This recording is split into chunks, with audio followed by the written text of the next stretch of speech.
Hello and welcome to another video by Rick Miracle, me, in my series Freemasonry and Satanism. Lordy, lordy, things are happening. More than 100 years ago, Theodor Herzl wrote this book, 1896, The Jewish State. In 1948, after World War II, apparently they were officially recognized.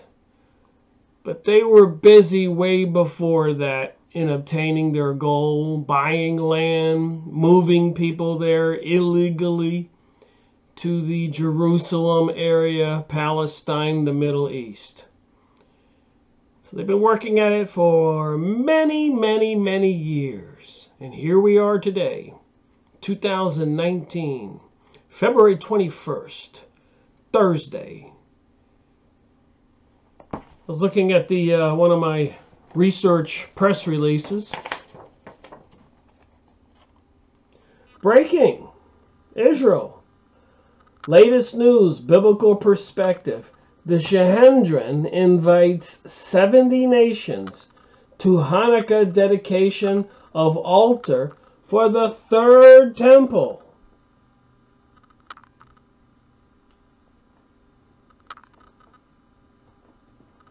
You got the menorah there. You know, the menorah apparently is another symbol for the Magen David, or the six-pointed star, apparently also representing Moloch, the demon that you sacrifice people to, and the fallen angel Rephaim, and so much more. The Merkabah, some kind of device that you meditate on and allows you to travel into different dimensions, different spheres, different realities, communicating with some kind of beings.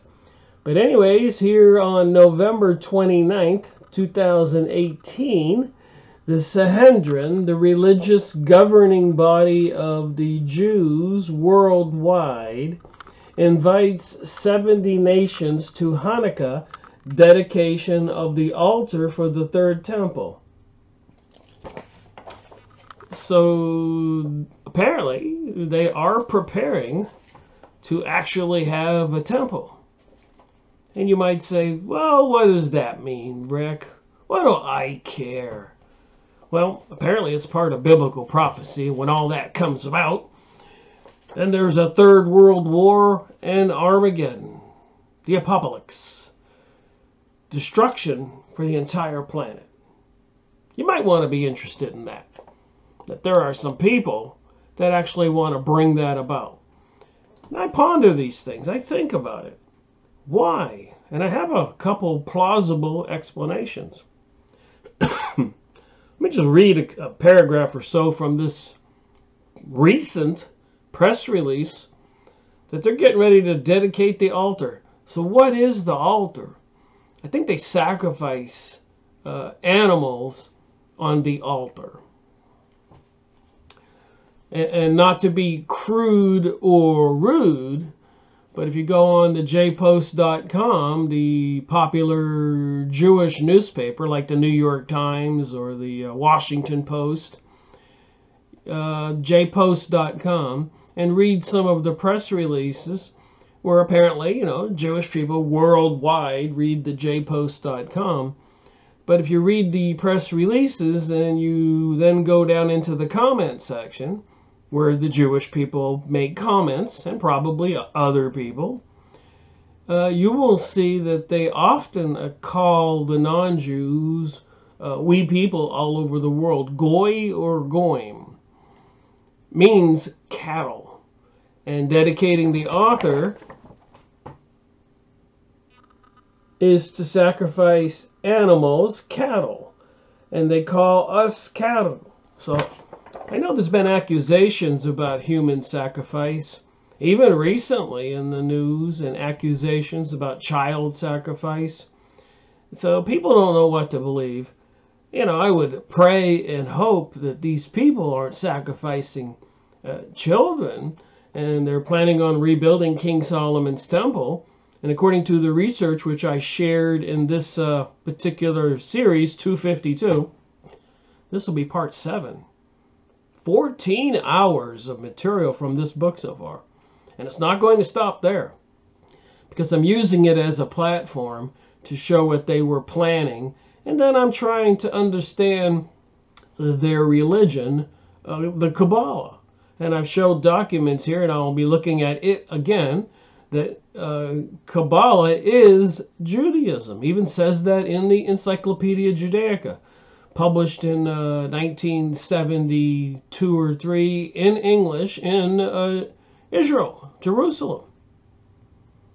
So you have to put all that stuff in your memory bank and let the computer, your brain, crunch it up a little bit and think about it. And if you can make some deductions like a computer, you know, it seems pretty ominous, sinister, and not good for we the people, to be plain spoken about it. And I don't hate anybody. I don't hate Jews. I don't hate anybody, Arabs or people from any country. South America, Central America, California, Ohio, Alaska, Russia, Germany, Britain.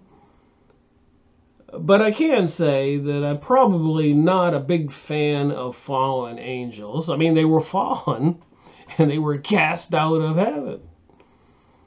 You know, I don't know if my spiritual essence, I hope not, but I hope it wasn't a fallen angel, and that I'm here for some kind of education, or maybe a parole hearing. If I pass on earth, I get to get off of this prison planet and wind up in heaven. Wouldn't that be nice? It's the plausibility of the different reasons we're here. Fallen angels. We'll look at some pictures about fallen angels.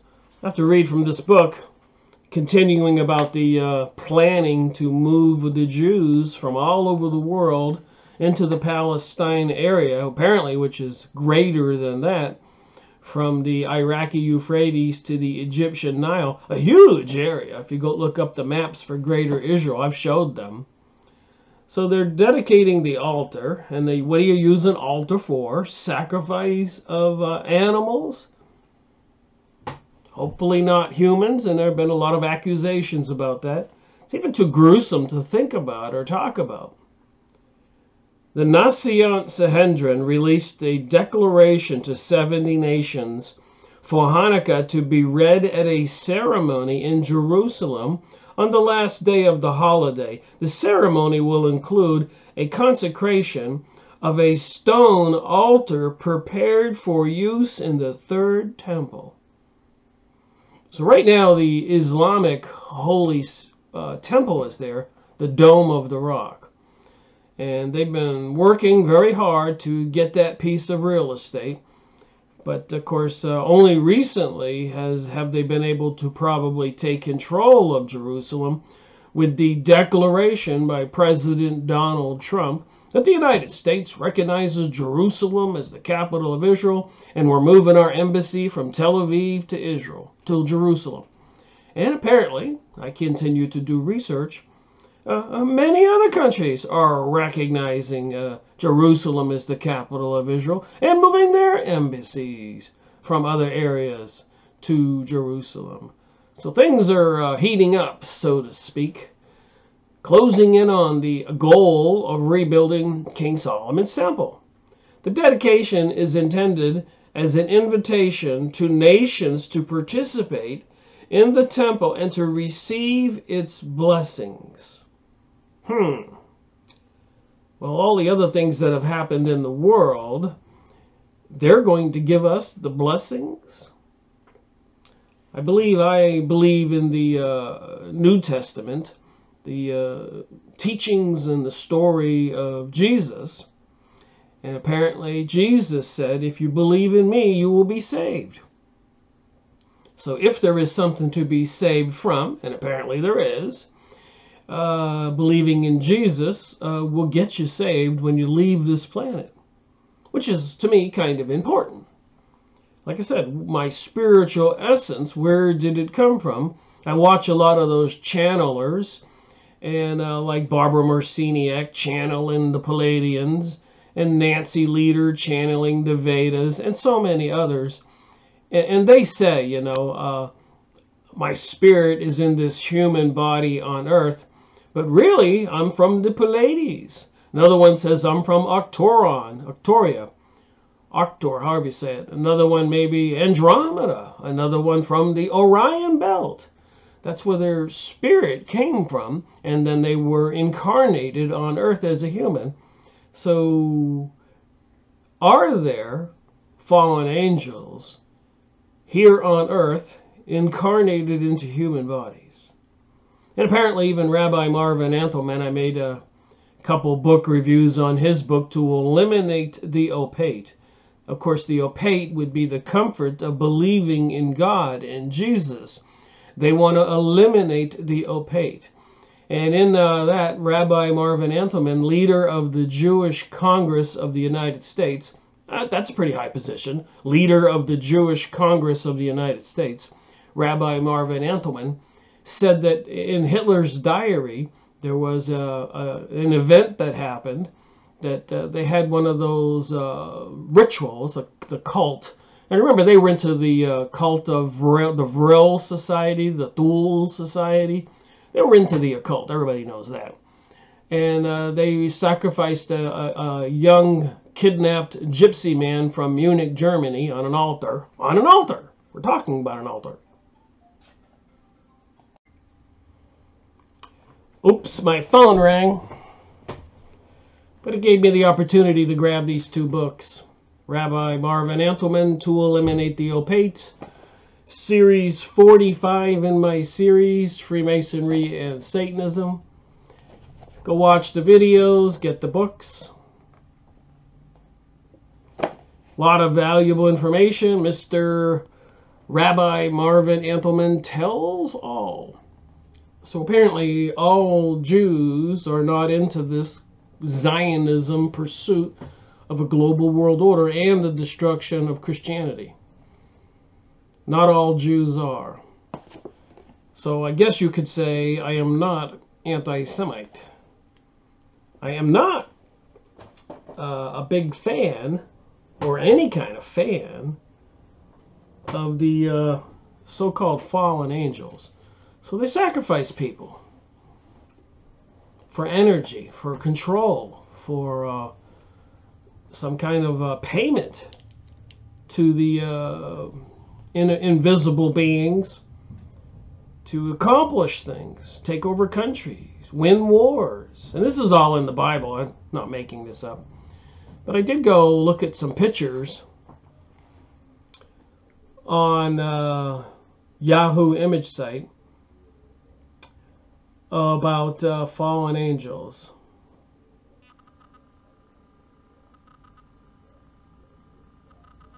So a lot of people hear about Palladians or reptilian aliens or gray aliens, but how often do you hear about fallen angels being cast out of heaven?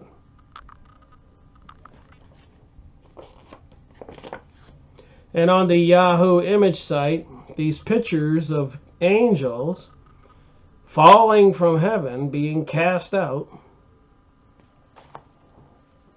On Yahoo image site, each picture has a link, so you can go ahead and click it and read the story, or go read about angels in the Bible. Apparently 600 and something places in the Bible where they talk about these fallen angels. So what do you prefer? To believe the UFO and alien book and the Galactic Federation is coming, or the Bible and fallen angels? We all have a choice.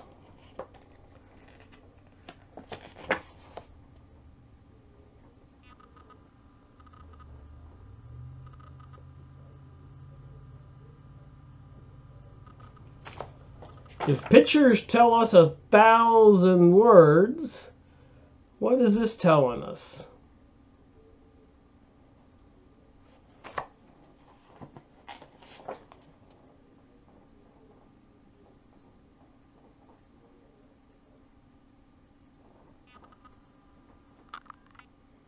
I don't know why my camera doesn't want to focus.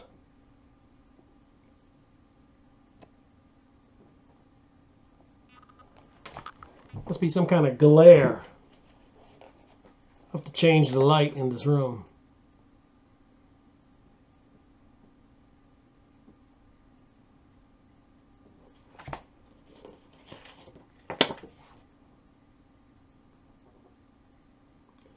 So what religion apparently communicates with fallen angels? The Kabbalah? What is the religion of the Zionist Jewish folks? The Kabbalah? So are they talking to good angels or fallen angels? Is that a fair question?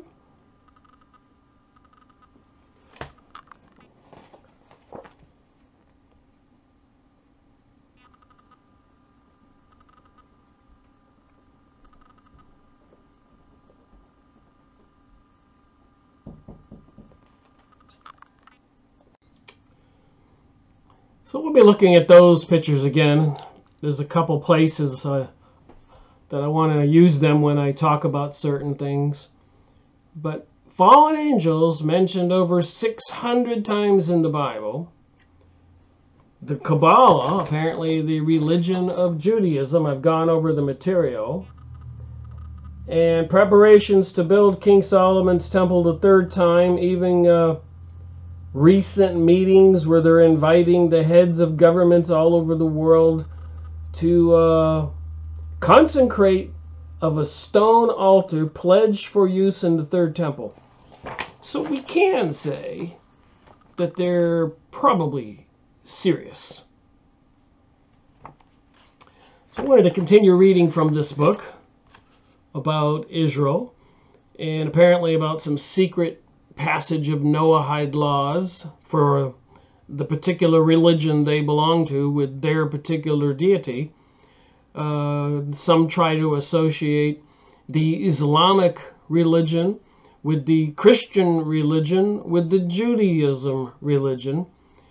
And of course, my mind asks me, why are they leaving out the Buddhist or the Hindus or the Zoroastrians from Iran? And all the shamanic tribes, Mayans in Mexico, or Hopi Indians, or Peruvians, Brazilians, and native tribes, Aborigines in Australia, and natives all over the world. How do they fit in? And of course they do fit in. There's one God, one creation, and some sinister forces seem to want to continue to deceive the rest of us. Remember many years ago, they destroyed the library at Alexandria, which apparently was a great library with all this knowledge. Why did they want to destroy that? And even when the Crusades happened, or the conquistadors went to Mexico and Mexico City and invaded the different tribes, the big cities, they went after the artifacts into the Shama, the priest hut, got everything, killed him, and then proceeded to kill the people and try to steal all the gold, etc. So we do have some ominous folks at work, sinister folks at work throughout the ages. There's no doubt about it. And again, are they fallen angels? Or are they Palladians and reptilian beings and gray aliens? Or is there some connection between all of those? Which I think there is. To me, this physical reality is the created reality. And that we, me, you, anybody else, are spiritual entities. And it seems like animals might be, and other living creatures. If you ever watch the behavior of them, they certainly seem kind of family-oriented, and some of them passive and loving, some of them aggressive and violent. Even birds nursing their young, and squirrels and rabbits and chipmunks and deer. So the whole living reality, man, animals, insects, fish, seems to be some kind of aware beings in all cases. So why are we here, and why are there different levels of we aware creatures, human or not? Is it some huge educational situation? Which a lot of the books I've read seem to try to say that's the case. Different levels of evolving. Not from a monkey to a human, but being incarnated at different levels. And I'm not trying to teach that's the way it is. I'm just keeping an open mind, trying to see if I can understand WTH. What the heck is going on? And knowing in 1896, 120-something years ago, that they were planning on having a homeland, something they've desired since they were banished and exiled from Jerusalem 2,000 years ago, after crucifying Jesus, who apparently was sent from the spirit world. He wasn't the kind of king they wanted. He was preaching love.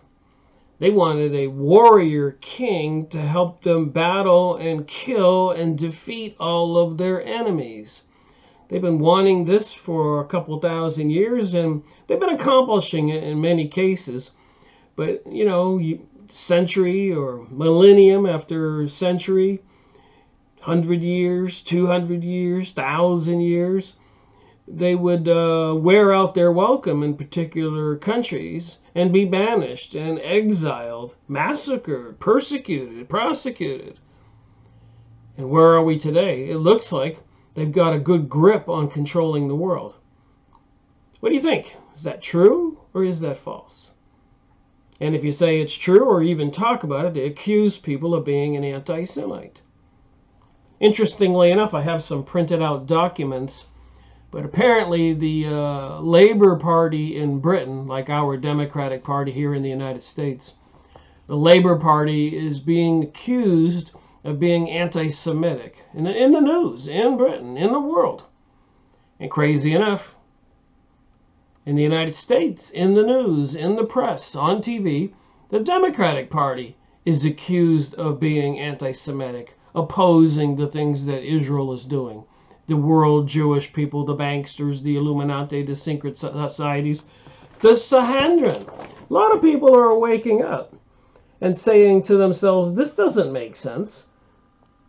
What is this altar they're consecrating? What are these symbols? Who is the Sanhedrin? Isn't the Sanhedrin the group religious leadership that decided to have Jesus Christ crucified? Are they back? Have they always been here? Operating behind the scenes? Collecting all their shekels, all their dollars, all their rubies, all their marks? Taking over countries and banking systems, preparing for today. So in 1896, this is part 7. So this will be the 7th 2-hour video on this book. And I'm only up to page 36. It's only 89 pages.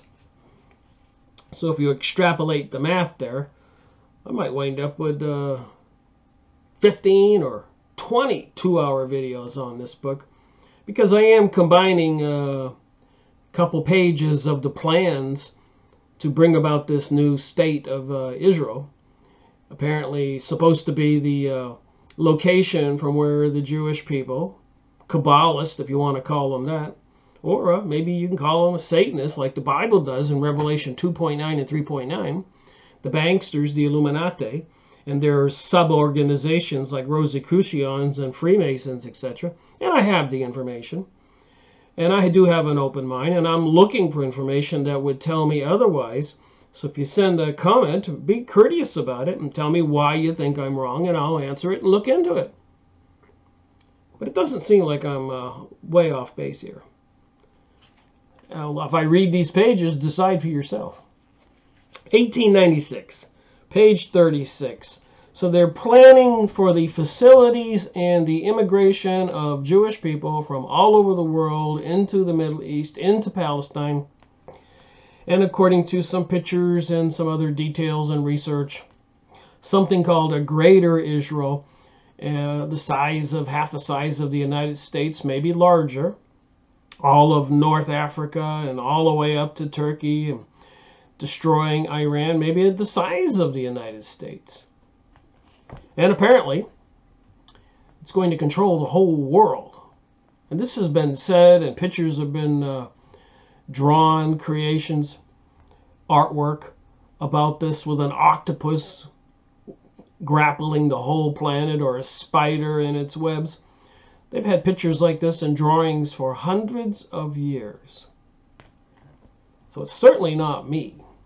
Theodor Herzl in 1896, in this book that I read, said that the Jewish people would never, ever be able to get along with the rest of us. There was no solution. So what is that saying? That 99% of the world is the problem, and the 1% is unfairly treated, even though the Bible says they are of the synagogue of Satan. Jesus, when he overturned the money changers' tables, said, "Ye are of the synagogue of Satan, your father Satan."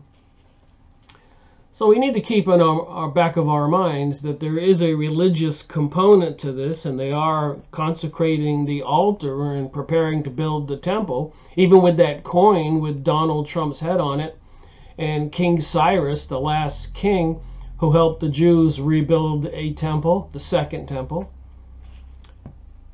Quite an interesting history. But apparently, if you talk about this stuff, try to get the news out there, like the Labour Party, the political party in Britain, all being called anti-Semites, and now the Democratic Party in the United States being accused of being anti-Semitic in the news.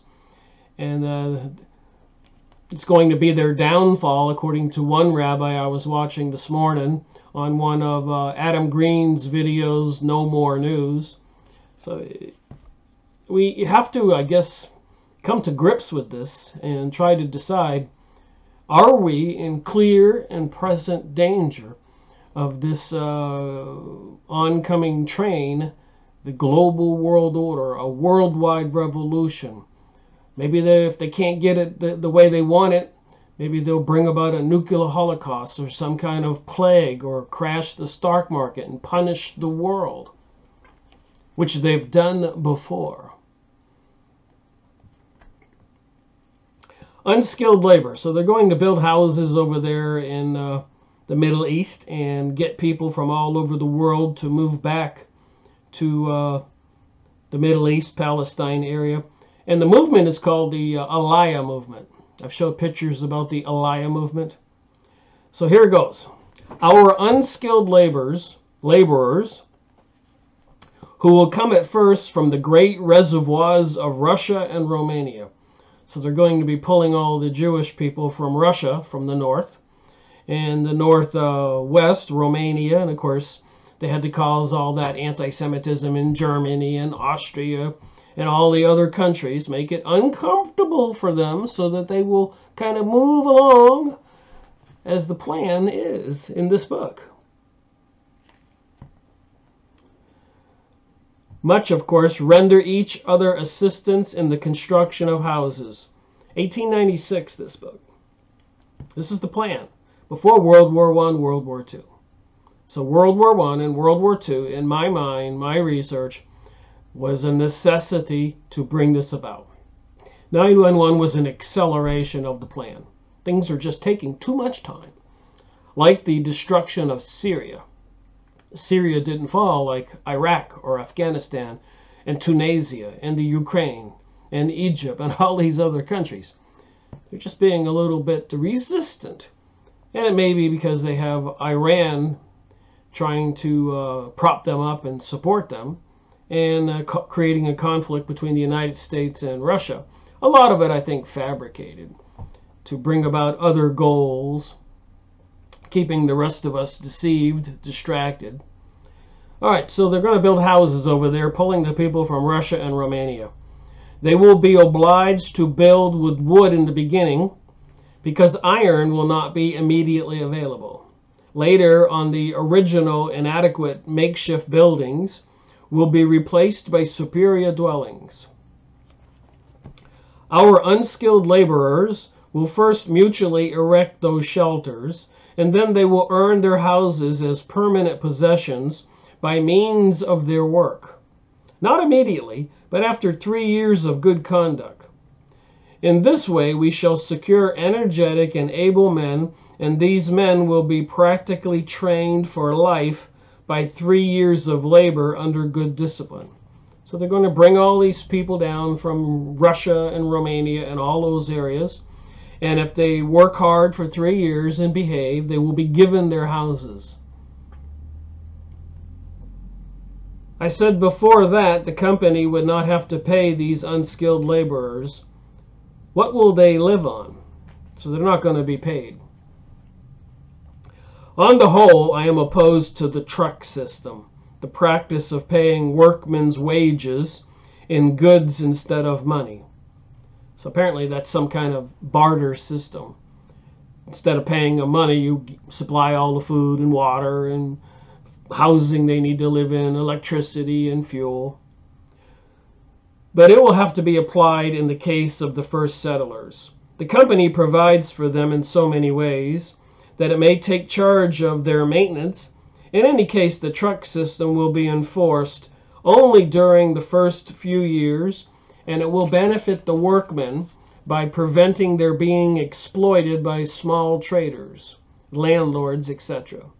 The company will thus make it impossible from the outset for those of our people who are pre-force hawkers and peddlers here to reestablish themselves in the same trades over there. So they didn't want the slumlords and other hawkers or people who used people to have control of the laborers. So they were going to supply everything. And the company will also keep back drunkards and dissolute men. There will be no payment of wages at all during the first period of settlement. Certainly there will be wages for overtime. Well, it all sounds like a nice plan, you think?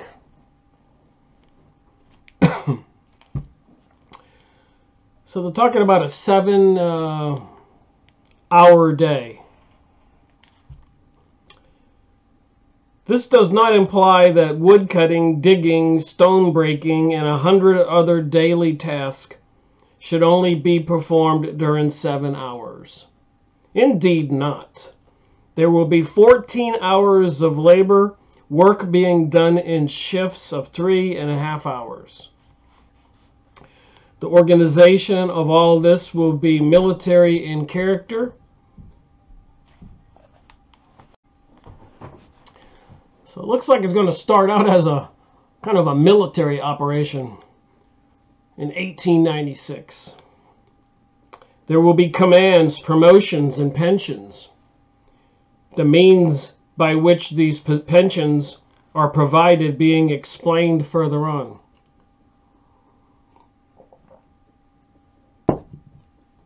A sound man can do a great deal of concentrated work in 3.5 hours. After an interval of the same length of time, which he will devote to rest, to his family, to his education under guidance, he will be quite fresh for work again. Such labor can do wonders. The 7-hour day thus implies 14 hours of joint labor. More than that cannot be put into a day. So that seems pretty interesting. 3.5 hours working, go home for 3.5 hours, 3.5 hours working, and you have 3.5 more hours to spend with your family for probably religious education and other kinds of training and spending quality time with the family. I am convinced that this is quite possible to introduce the 7-day with success. The attempts to do so in Belgium and England are well known. Some advanced political economists who have studied this subject declare that a 5-hour day would suffice. The Society of Jew and the Jewish Company will, in any case, make net and extensive experiments. which will benefit the other nations of the world. And if the 7-hour day prove itself practical, it will be introduced into our future state as the legal and regular working day. Meantime, the company will always allow its employees the 7-hour day, and it will always be in a position to do so. The 7-hour day will be the call to summon our people in every part of the world. All must come voluntarily, for ours must indeed be the promised land. The promised land.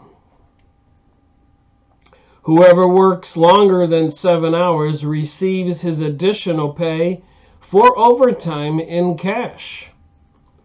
Seeing that all his needs are supplied, and that those members of his family who are unable to work are provided for by the transplanted and centralized philanthropic institutions, so a lot of social institutions to take care of them, he can save a little money. I like this next sentence. Thrift, which is already a characteristic of our people. So if you try to tell them that they're thrifty or tight with their money, anti-Semitism, but he can say it. Thrift, which is already a characteristic of our people, should be greatly encouraged, because it will, in the first place, facilitate the rise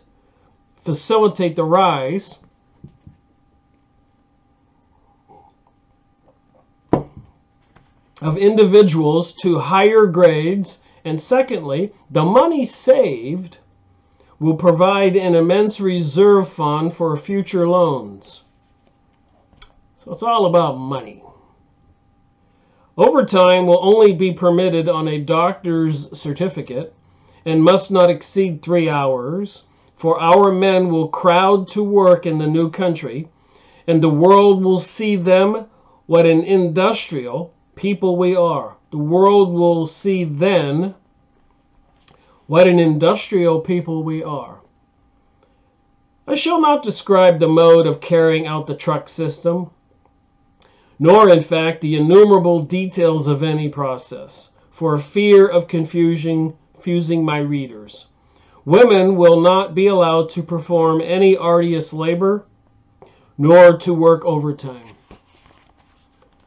Pregnant women will be relieved of all work and will be supplied with nourishing food by the truck. We want our future generations to be strong men and women. My remarks on workmen's dwellings and on the unskilled laborers and their mode of life are no more utopian than the rest of my scheme. So I like how he worded that sentence. Are no more utopian than the rest of my scheme. So it's equal in utopian goals, ideas, philosophy, as the rest of his scheme. So it is a utopian scheme. Everything I have spoken of is already being put into practice, only on an utterly small scale, neither noticed nor understood. The assistance par la travail, which I learned to know and understand in Paris, so I guess there's some kind of program, assistance program, was of great service to me in the solution to the Jewish question. So there has been a Jewish question for 2,000 years, and a lot of people call it the Jewish problem. But I guess if you want to play it up and make it nice, you call it the Jewish question instead of the Jewish problem. Even though the Jews, and everybody knows this, it's documented in the Encyclopedia Judaica and many other books, common knowledge, that the Jews were banished from many countries over 2,000 years. So it's not anti-Semitic to acknowledge that. Neither is it anti-Semitic to talk about the Jewish problem or the Jewish question. And even that Theodor Herzl says they can never get along with the rest of us. The 1% cannot get along with the 99%. Why is that? All right, next highlighted area, relief by labor. The system of relief by labor, which is now applied in Paris, in many other French towns, in England, Switzerland, and in America, is a very small thing, but capable of the greatest expansion. Relief by labor. What is the principle of relief by labor? The principle is to furnish every needy man with easy, unskilled work, such as chopping wood, cutting small pieces used for lighting stoves in Paris households. So some kind of job creation program. Relief by labor, instead of getting welfare. This is a kind of prison work before the crime, done without loss of character. And FYI, I am a huge fan of relief by labor. I believe everybody should have the opportunity to go to work every day, and not something that's difficult, to be able to earn their money they need for that day for living and sleeping. And of course, people who are handicapped or ill or something, they get social services. So, there is a place for that. I think it's a human necessity, whether you're a system that's operated under socialism or capitalism or the Republicans or the Democrats, whatever. There is some common sense things we can do in society. Obviously, the people who strive hard and who are intelligent should be rewarded for their efforts. And the people who just naturally don't want to apply themselves too hard should still have the decency of a job that's suited for them. And then they can be quite content with not striving to be one of the greatest scientists or a teacher or a politician. So I just think that for whatever reason, the people in charge of our reality are not sensitive to the needs of different individuals. But you can see here that Theodor Herzl is trying to have some kind of intellectual approach to this in the maintenance of the growth of the population that will be moving to the Palestine area, except for the fact that the Palestinians have to be removed. And if they want a greater Israel, all the people in all the other countries all around the Middle East, from Iran, Syria, have to be reduced in population or removed, destroyed, killed, and the resources taken control of to build this nation called Israel. And apparently their religion is the Kabbalah, and that's important. But, I read these sentences line by line, hopefully that people will pick up on. This whole thing has been planned. This is before World War I and World War II. World War I and World War II were clearly part of the plans. Taking over the banking systems and revolutions caused in many countries was all part of the plan. It is meant to prevent men from taking to crime out of want, by providing them with work and testing their willingness to do it. Starvation must never be allowed to drive men to suicide, for such suicides are the deepest disgrace to a civilization, which allows rich men to throw tidbits to their dogs. So I guess that's like rich men throwing scraps to the people to eat. Regrettably, there's too much of that on our planet. People who get a little bit of wealth and it goes to their head. They get a lot of wealth and they lose their minds and their heads. And it seems like our politicians are self-serving. All these corporate CEOs and other people's like Enron and the banking scandals and saving and loan scandals and so much more. Bernie Sanders. Oops, I got the wrong name there. That guy that named Bernie, who was involved in the pyramid scandal, taking people's money. Sorry about the name. Sometimes the mind slips. But the system has a great defect. There is not a sufficiently large demand for the production of unskilled workers employed. Hence, there will be a loss to those who employ them. Though it is true that the organization is philanthropic and therefore prepared for loss. So they realize this whole endeavor of building this state in the Middle East is going to be a financial loss for a while. And I was thinking about that with them controlling the USA money supply in 1913, creating the Federal Reserve, which is privately owned, and the banking supplies in Britain and Germany and Italy and Spain and France, having the kings executed, czars murdered, etc. They had banking systems to suck out all the money they wanted to for these past couple hundred years. What a thing that's been happening. What a thing. Unbelievable. Except for the fact it's true. We better believe it. But here the benefiction lies only in the difference between the prices paid for the work and its actual value. Instead of giving the beggar 2 souls, whatever kind of money that is, the institution supplies him with work on which it loses 2 souls. S-O-U-S. I guess something less than a shekel, maybe. But at the same time, it converts the good-for-nothing beggar into an honest breadwinner who has earned perhaps 1 franc and 50 cents, or 150 cents for 10. That is to say, the receiver of a benefaction in which there is nothing humiliating has increased in 15-fold. That is to say, 15,000 millions for 1,000 millions. The institution certainly loses 10 cents. But the Jewish company will not lose 1,000 millions. It will draw enormous profits from this expenditure. So they're going to make sure people have money to eat and have a place to live. And in the end, they will make enormous profits.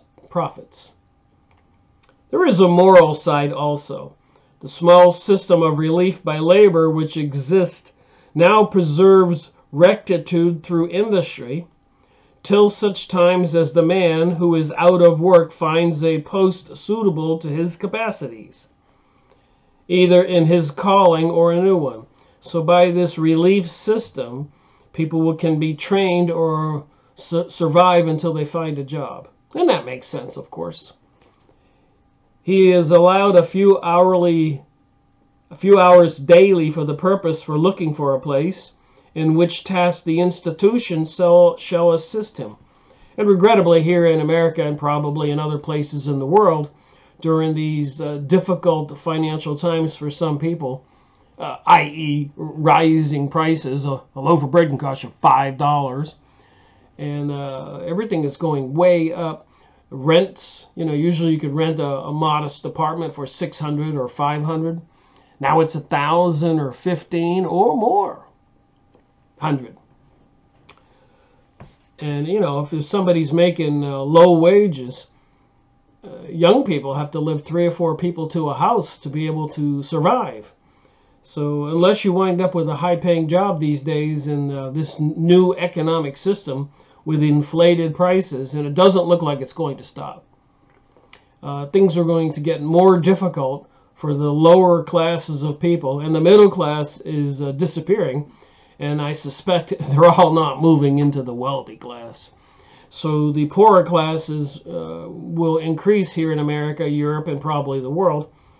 And that will bring about some frustrations, and people can be motivated into revolutionary action under those conditions, or be probably enticed into hatred and to go along with any declarations of war or Third World War, etc. They'll be more susceptible to being led when they are suffering. And they've done that in the past. The Great Depression all over the world between World War I and World War II, when the elite Zionist Kabbalists weren't getting what they wanted, Palestine after World War I, where Britain had promised to them in the Balfour Agreement, i.e. That also Lord Balfour was in cahoots with Cecil Rhodes and the Rothschilds, secret societies, scheming and planning. So what really wasn't Britain or the British people who were part of the Balfour Agreement. It was these elite men who were insiders after they had executed the king in Britain and they executed the king in France and had these revolutions, which enabled these Illuminati secret society types, Kabbalistic banksters to take control of those countries, just like they did here in the United States. And even bringing us and being involved in the civil war between the North and the South. Think about that for a minute. All those plantations in the South, all those properties, all that wealth to all those people, all those ranches, all those resources belonged to somebody. When they have these wars, all those somebodies disappear. Things get destroyed. People get killed. Who knows what goes on behind the scenes and who winds up owning all of this stuff, even in Germany, Austria, all over the world. These people are well planned. They know what they're doing. They've been doing it for a few hundred years. It's a big chess game. I guess the little cliche is we're all playing checkers and they're playing chess. Heard several people use that analogy. All right, the defect of these small organizations so far has been that they have been prohibited from entering into competition with the timber merchants, etc. Timber merchants are electors. They would protest and would be justified in protesting. Next page, page 41. I'm just trying to point out here that this plan for Greater Israel, its Jewish state, in the Palestinian people's land, right smack dab in the middle of all those Arab countries, has been planned for a long time. This book was written in 1896. And these elites controlled banking systems and were advisors to kings and presidents and czars and prime ministers all over the world for the past few hundred years, after causing revolutions and some executions of presidents and kings.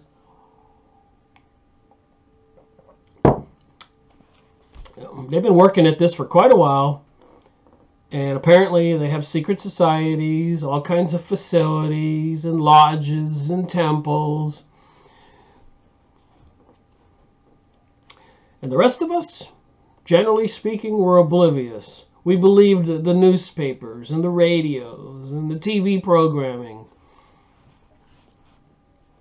I think one of the funniest ones, of course, Hogan's Heroes, making those Germans appear to be stupid dupes, when actually after World War II, all those German scientists were brought to America and other countries to continue their work in Project Paperclip and MK Ultra and mind control, rocketry, NASA, and so much more.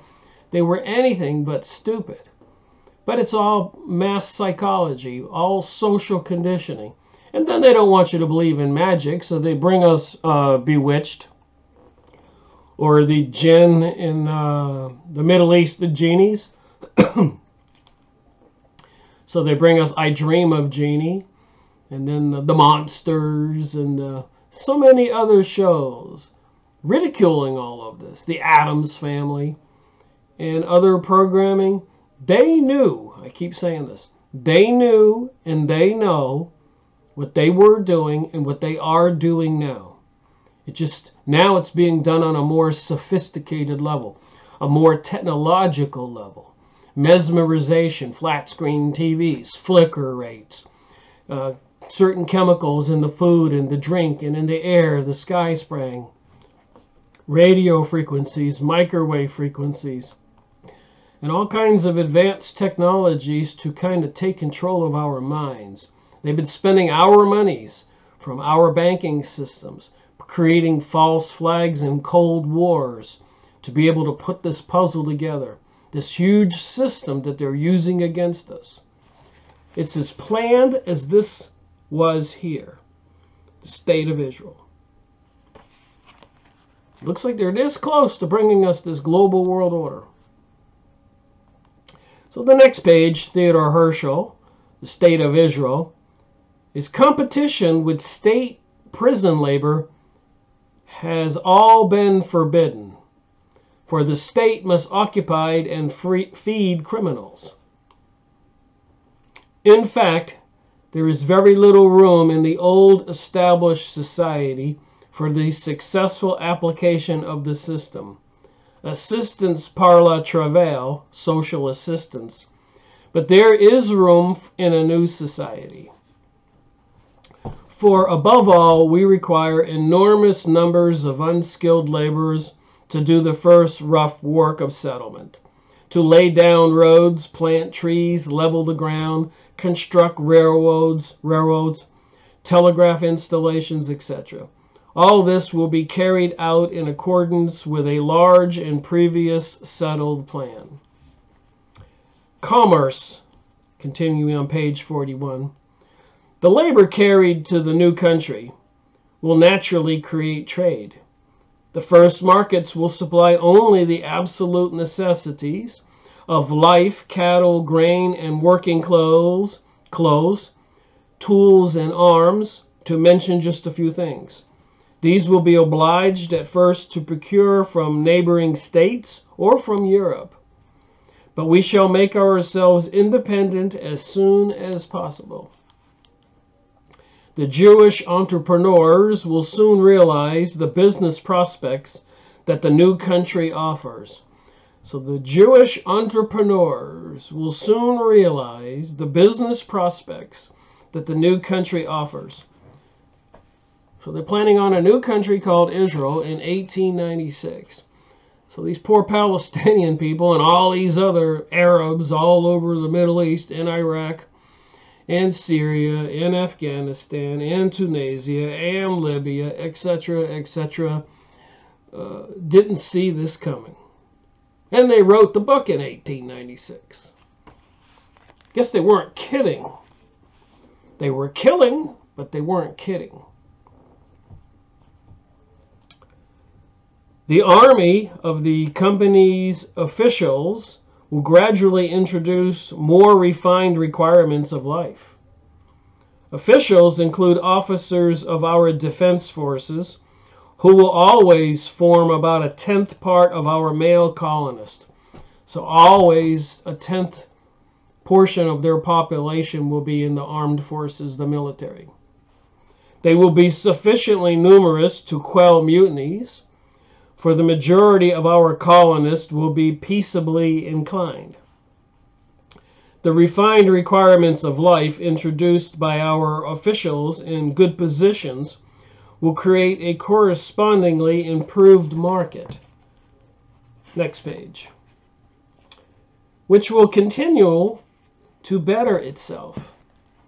The married men will send for wife and children, and the single for parents and relatives, as soon as new homes is established over there.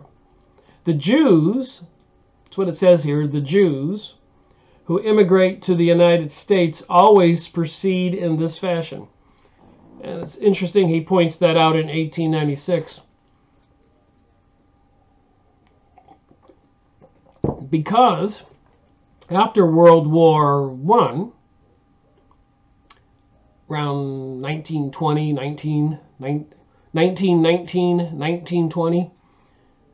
all those Jewish people in Russia and Poland and Serbia and those countries in Eastern Europe, a lot of those Jewish people were taken to supersized facilities with barracks and training facilities, and given training courses on how to speak some English and what to do when they got to the United States.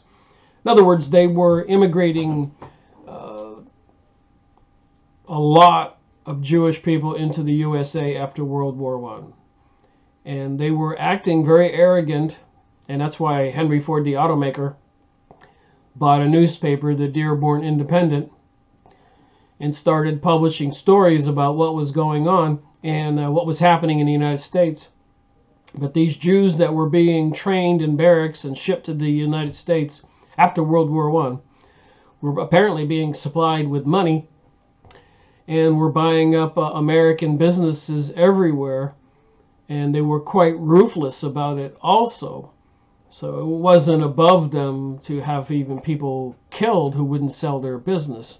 Or maybe they would be killed and then their business would go under and they would have a clothing factory set up to replace it. And they were involved in the liquor industries and other industries, publishing and all of that. My point is, the money system that they controlled here in the United States and probably in other places financed all these people who were trained to come here, called Yiddish Jews. And apparently they would mock we the people in the United States, like in New York City, and in the movie theaters they would sing their Yiddish songs that were mocking the people that were not Jewish. And Henry Ford noticed all this and started publishing it, and they tried to destroy Henry Ford. It's a very interesting story. But my point is it anti-Semitic to talk about that if it actually happened? And you can go get the books. I've made book reviews on them.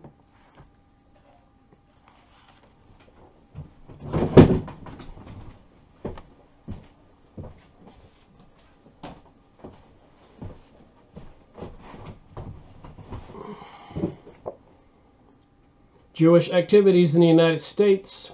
Volume 2 of The International Jew, The World's Foremost Problem. Is it anti-Semitic to say that this stuff exists? And the articles in here are plenty? Let's look at the index. How the Jews in the U.S. conceal their strength.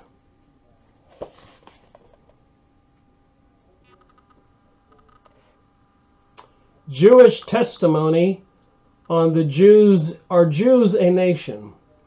Jews versus non-Jew in New York finance. I just talked about where they got the money. They controlled our banking system. So those Jewish banksters obviously favored their own. And the rest of us were, I want to call it fodder. The rest of us were victims. They could do whatever they wanted to us. They could destroy us. The banking system. And they did in the United States 8 or 9 times since they took over in 1913. Took all the farmers' land, put them out of business. And now they got the big corporation providing us with GMO foods and pesticides and herbicides. Lordy, lordy, they've done a terrible job at destroying our reality. They've done, and probably from their point of view, they've done a great job, but it's a terrible thing they did to us. The high and low Jewish money power, all these things I'm saying are right in this book. The scope of Jewish dictatorship in the U.S. Jewish copper kings reap rich war profits. Jewish control of the American theater, the rise of the first Jewish theater trust, how Jews capitalized a protest against Jews, how Jews capitalized a protest against the Jews, so they artificially created anti-Semitism. The Jewish aspect of the movie problem, Jewish supremacy in motion picture world, rule of the Jewish Kelahide grips New York. So the Jewish mafia too. The Jewish demand for rights in America. The Jewish rights clash in the American rights. The Jewish rights and the put studies out of schools. Jewish rights to put studies out of schools. So they wanted to dumb we the people down. British premier portrays the Jews. Taft once tried to resist Jews and failed. President Taft. when editors were independent of the Jews, so when the newspapers were free, why the Jews disliked the Morgenthau Report. Jews used the peace conference to bind Poland, the present status of the Jewish question. So here they call it a Jewish question.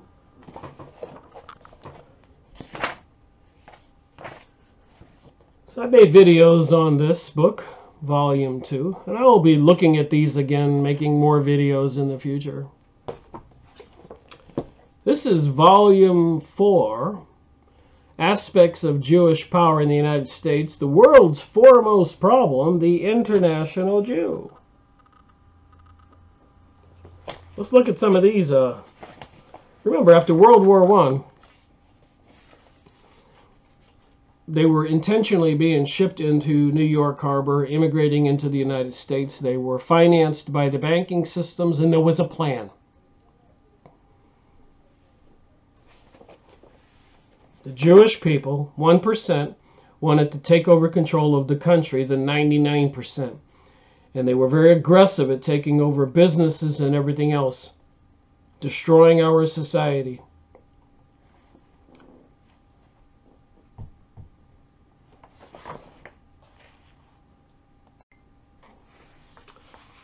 So a little more from these books, Volume 4, just because the titles of these chapters is too crazy. How Jews gained control of the American liquor control. So they took over the liquor industries. Everything I say I've read. I don't make this stuff up. You can go buy the books. Gigantic Jewish liquor trust and its career. The Jewish element in the bootlegging evil. Angles of Jewish influence in American life. The Jewish complaint against Americanism. So when they came here, they did not like Americanism. They certainly did not like Christianity. This is back in 1919, 1920, 1922. What are we now? 2019, 2020, right around the corner, 100 years later? What's about to happen? What is happening? What kind of weapons do they have? What kind of advanced technologies do they have? What about Jade Helm in 2015? Shipping United Nations vehicles and equipment, tanks even, all over the U.S. and having all these exercises, military exercises, pretending it was martial law, going door to door and disarming people, testing the AI artificial software programs and equipment. And now they got these drones and facial recognition systems and monitoring everything we do, tagging us all with metadata. Wow, the tools they have today, and if they do today what they did yesterday and the day before and the year before and the 100 years before and 200 years before and 500 years before, I guess nothing changes. You know, you would hope that we, the people, would wake up. Maybe God puts us to the test to see what kind of beings we really are in these physical bodies. Will we wake up? Or will we just be like sheep? Stick our heads in a hole like an ostrich and let the wolves feast on us? Tell me where I'm wrong. All right, the Jewish associates of Benedict Arnold. Benedict Arnold and the Jewish aide in Shady Deal. Arnold and his Jewish aides at West Point. The gentle art of changing Jewish names. The gentle art of changing Jewish names. So they wanted to get away with it and get into places they couldn't get into before. So they changed their names to Christian names, etc. I've noticed that with numerous movie stars. They get caught in another country or city, and their children have those little Jewish hats on. And I saw that in a newspaper in France, and I said, oh my, I didn't know that movie star was Jewish. And Apparently, if you're not part of these people's groups, you're not going to wind up with fame and fortune. So that does make you ask yourself, how many of these people are part of these people or are in the control of these people doing their bidding and are being used for satanic purposes, even like Miley Cyrus and all those pop songs. If you listen to the lyrics, it's clearly satanic. There are rock and roll albums with all the satanic symbolisms, and it's everywhere. So there is a spiritual component to this, something to do with Kabbalah magic, witchcraft, sorcery, fallen angels, Satanism.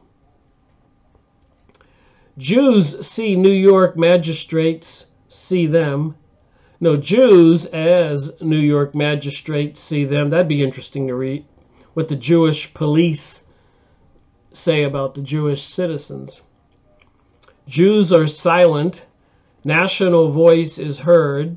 When Jews attempted where they had power, the Jewish question in current testimony, American Jewish enigma, Lewis Marshall, the economic plan of international Jews. That would be interesting to read. So I've got 4 of these books. Probably only made half a dozen videos so far or less. So I certainly need to be spending more times in these books that are certainly over 50 or 60 or 70 years old. There's no copyright. So I can read the paragraphs and share the material, which you can do book reviews on any book, even if it's new. You just can't read all the book. And there's a limit. And give credit where credit is due, obviously. A Jew sees his people as others see them. So even the Jewish insiders, like Benjamin Friedman in his famous speech, some of them realize this and they actually feel sorry for we non-Jews and Christians. And they get, some of those people who are well-known and educated have written books and had speeches and tried to expose all of this. But too many times the people don't listen. They don't believe. They just think it's too far-fetched. It's too insane. It's too crazy. And the reason is it just boggles our minds. We can't comprehend a satanic system. We can't comprehend people who are that insidious, evil, would do anything for power and wealth and are perverted and decadent. Not all of them. Candid address to Jews on the Jewish problem. An address to Gentiles on the Jewish problem. So somebody's addressing we Gentiles, like I'm making this video today. They'll say a whole group of people were listening to this video. That would be an address. And that would be to the Gentiles. Are you awake? Are you aware of what's going on? See that on the bottom. Henry Ford, the automaker. Who doesn't like a Ford vehicle?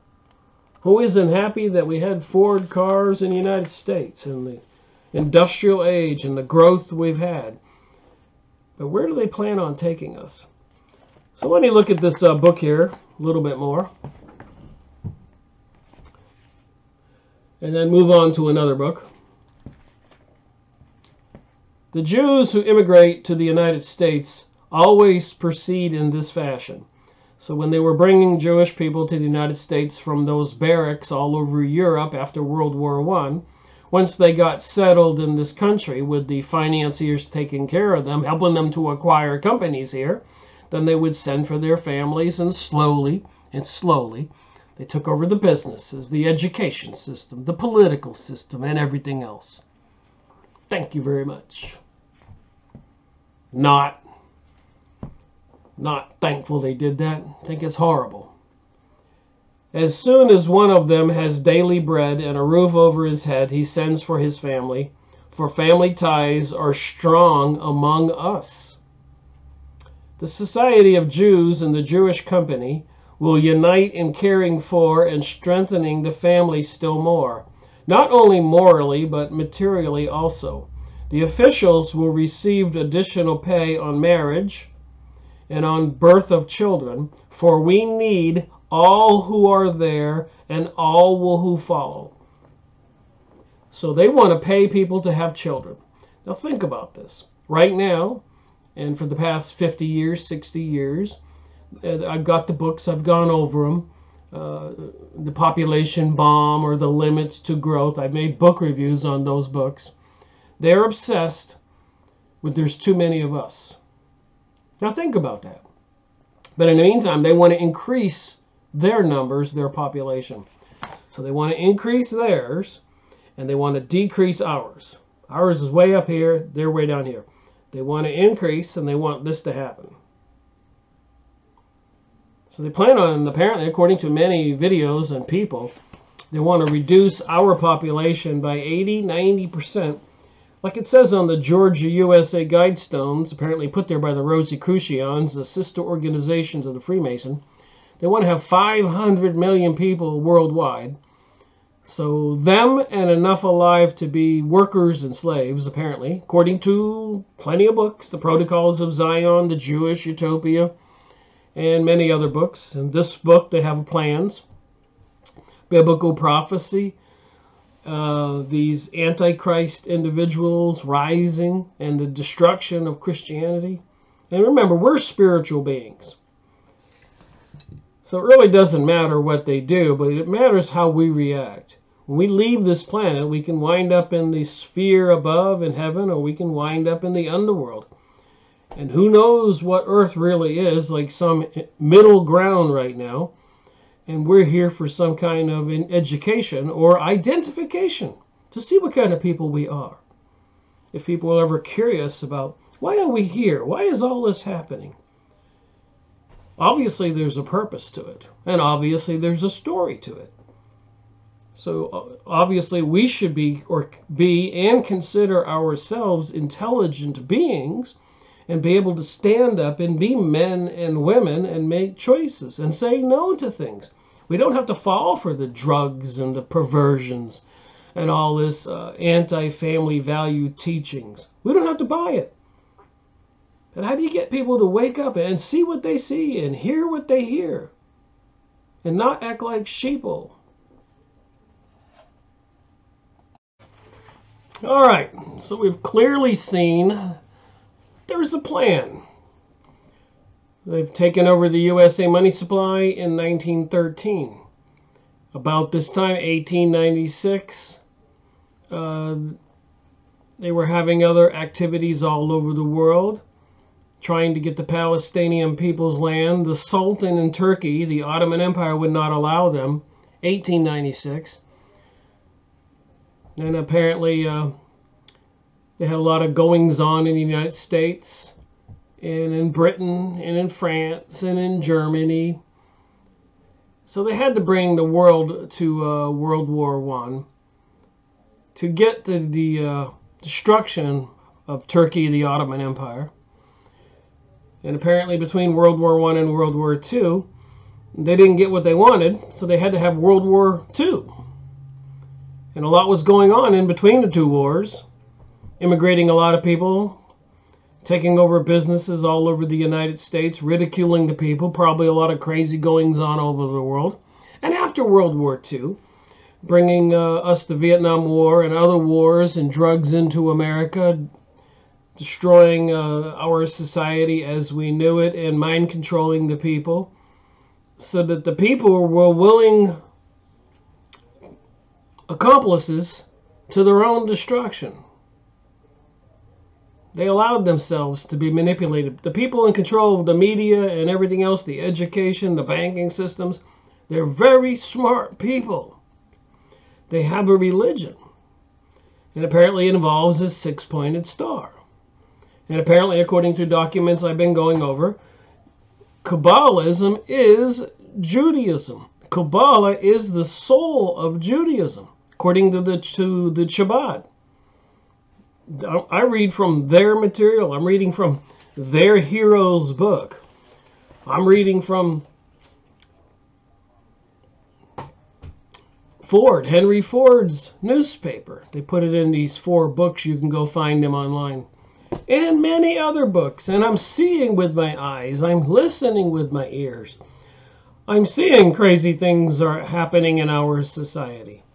So what I want to look at now is read a little bit more from their encyclopedia, FYI. The Encyclopedia Judaica, published in 1973, other editions 74, 75. This is called the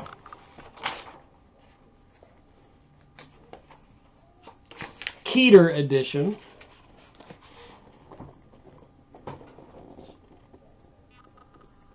You can see it says Keter, Keter, Jerusalem, Israel. Originally 1971, 1973, produced and printed in Israel. So the Keter edition, I say this, it's an invaluable set of books, and if you can go on used book sites, you can pick these up for $5, $8, $7, and Abe Used Books and maybe other places even offers free shipping. And they're real heavy books. So if you're having problems with your truck slipping around on the ice and snow, get a box of these books and put it in the back of your truck and it'll weigh it down. Being silly there. Big heavy books. So the topic I was looking up and reading from in a previous video in this book, part 1, so it's been a while since I've been back to this book, but part 1 on this book, I did some reading from the Encyclopedia Judaica under the Magen David, and this six-pointed star is called many things, another one being the Magen David, or the Seal of David, Seal of Solomon, and it seems to have a Kabbalistic significance involving demons, Moloch, fallen angels, Rephaim, and much more. So I'd like to continue my investigation onto this six-pointed star, apparently involving fallen angels and Kabbalism, which seems to be one and the same. These invisible realities and realms and dimensions where people into this magic can get their powers. The people who seem to be the ones who are taking over our world. The people who are consecrating that altar in preparation to rebuild King Solomon's temple, where our current president, President Donald Trump, appears to be part of this, making a declaration that the United States recognizes Jerusalem as the capital of Israel, when we've seen all of this that's been going on in World War I and World War II and 9/11 and assassination of many other presidents all over the world, kings executed, czars abducted and his family executed in Russia, and millions and millions and millions. I don't know, 100 million in Russia after World War I in the Jewish Bolshevik invasion of Russia, which was not a revolution, it was an invasion by some elites all over the world. You know, after World War I, I'm sure Russia's guard was off. I mean, they probably never saw it coming, like the Middle East Arabs after 9/11 never saw it coming.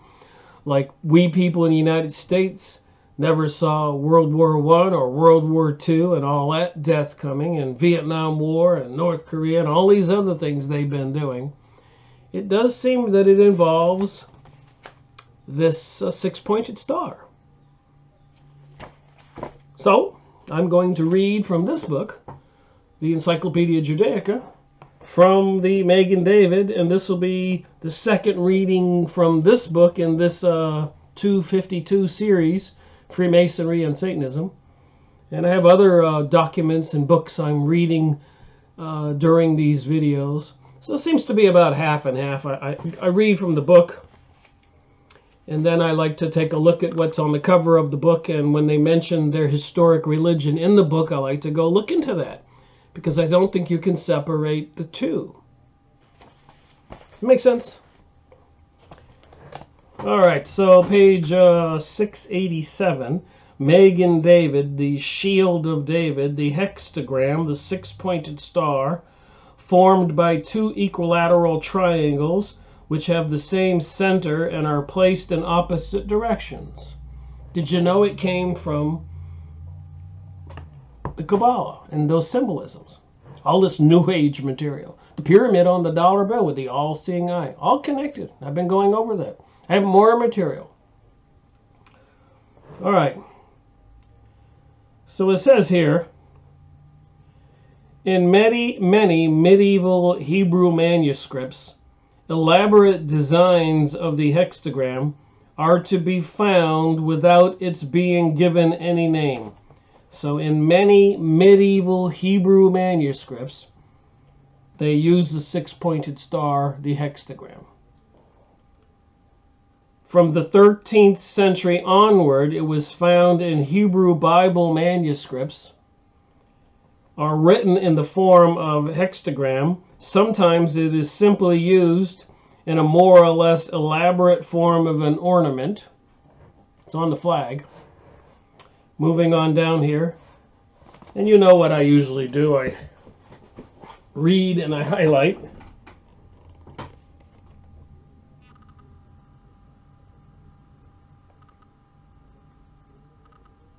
Here's some pictures.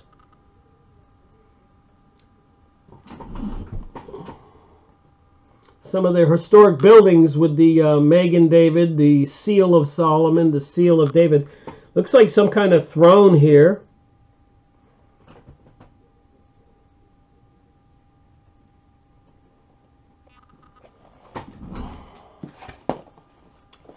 All right. In Arabic magic, it says here, the seal of Solomon was widely used. Arabic magic. Did you know that? Arabic magic. Kabbalism. I don't write these books.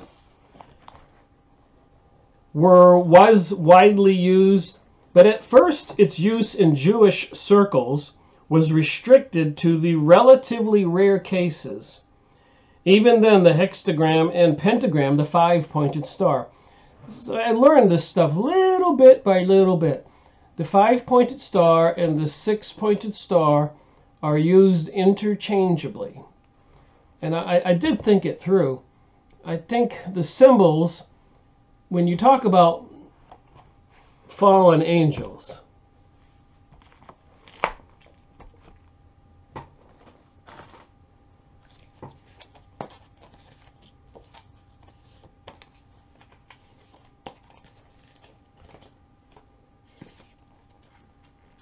I want to point something out here. When you talk about fallen angels, I can't find the picture I want. But apparently, there are many of them. Looks like they're fallen from heaven.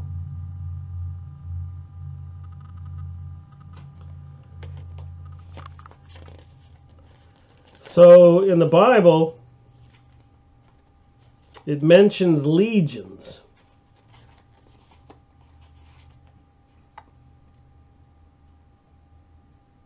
Some kind of celestial battle.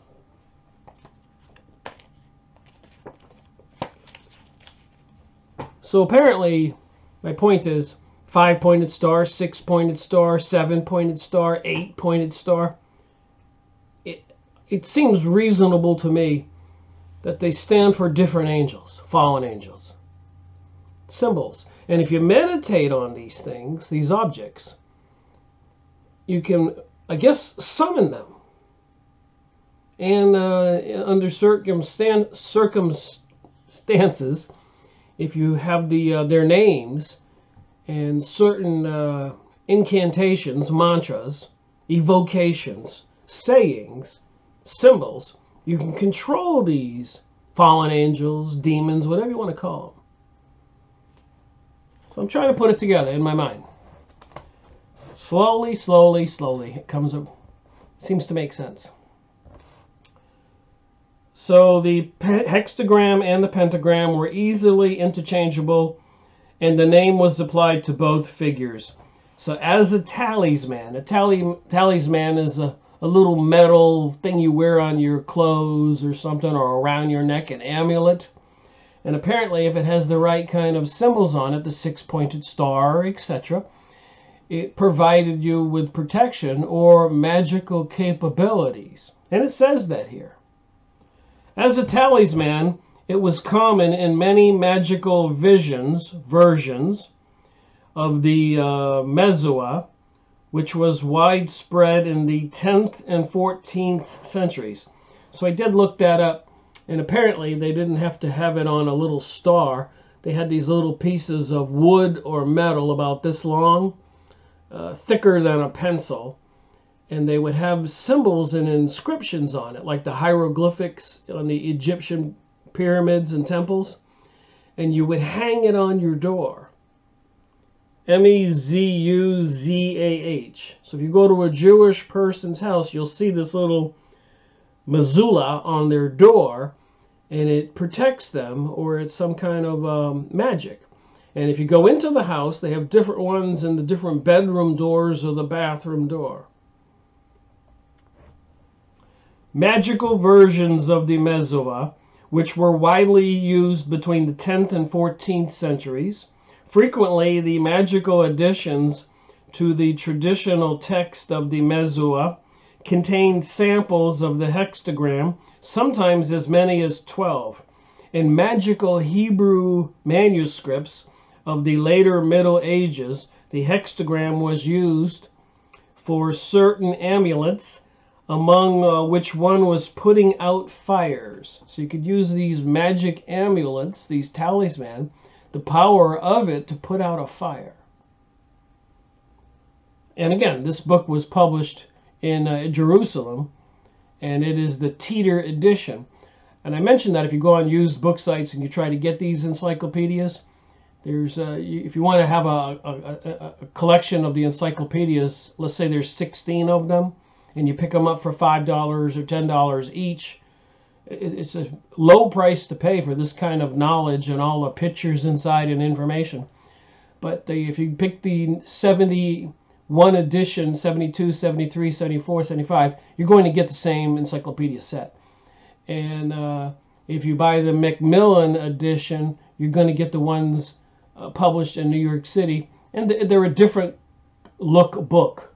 So if you do buy it, you probably want to get the same series, the Theodor edition, not the Macmillan edition. But if you find the Macmillan editions on sale from New York, just make sure you continue to buy Macmillan if you want all your encyclopedias to match. But I found that the Theodor ones are pretty cool. And now I've started collecting the 2006 editions, and they're blue books, and I've got about 10 of them. So it takes a while to find some affordable books. I think only have less than $200 invested in 16 of these big books, including shipping and all that. So it says these things in here: in magical Hebrew manuscripts of the later Middle Ages, the hexagram was used for certain amulets, among which one for putting out fires, and they attained great popularity. So these amulets, these talisman, these mezulets, with these hexagrams, these six-pointed stars and five-pointed stars, representing apparently different angels: Satan, Metatron, Moloch, Rephaim. You could have protection or get favors or use magic for different purposes. Again, it's a slow and tedious process to try to understand this stuff. The notion of the shield of David with magical powers was originally unconnected with the sign. It is difficult to say whether the notion arose in Islam, where the Quran sees David as the first to make protective arms, or from inner traditions of Jewish magic. From earlier times, there is only one instance connecting the hexagram with the name David on the 6th century tombstone in Taranto, southern Italy. There seems to have been some special reason for putting the hexagram before the name of the deceased on a grave. The oldest text mentioning a shield of David is contained in the explanation of a magical alphabet in the angel Metatron, which stems from the Genoic period and was current. Turn the page here. Okay, on this next 2 pages are some more examples of the six-pointed star with Kabbalah symbols. And remember, Kabbalists throughout history, they have been accused of sorcery, witchcraft, and they were burned at the stake. And these Kabbalists were also called magicians, and they were the advisors or the magicians to perform things for kings, maybe using spiritual powers and demon beings to have other people killed or whatever. And in Hawaii, that's called the kahunas, and there were certain evil shamans, witch doctors, whatever you want to call them, in Hawaii, with the Huna religion, who would somehow imprison some kind of spiritual beings, deceased people, and use them to kill people. If a shaman was paid by somebody who wanted somebody killed, he would release these spirits, however he imprisoned them, and they would go possess this person. And the person is fairly knowledgeable. The medical establishment in Hawaii knows about this. I've made videos on the books by Max Long, series 136, I think. 138. Max Long books, who went to Hawaii and studied the kahunas. So anyways, my point is the kahuna shamans were using imprisoned spirits to kill people and other things. They had benevolent good uses. But apparently when the spirit was let loose from its container, it would possess a person. And no matter what that person did, no matter what kind of medication that person took, and nothing could stop him from losing his energy and wasting away. And when somebody would go to the doctors, according to Max Long in those books, the Hunas, well-known author, scientist, the doctors recognized it as a symptom and knew that the Shama had sent some of these entities to possess him, and that he would waste away and die, and there was nothing they could do. The only thing you could do is you could go to the Hawaiian Shama and make him call the demons back. So if they could do it there, and then I'm reading this material here using spiritual entities, and I have other materials supporting all of this, it starts to make a little sense. And in the 1500s, where the Jews were banished and exiled from Spain because of an incompatibility with Christianity, their religion, the things they were doing, and I know this stuff, then it starts to make sense. If people were using witchcraft for their own success and wealth and everything else to kill their enemies, and who would be their enemies? Anybody they wanted, whatever that person had. And if these people would do this and have all these advanced technologies now, which apparently they're getting from the other side, like Nikolai Tesla said he did, like Hitler with the Thule Society and Vril Society into the occult, where they said they got it from.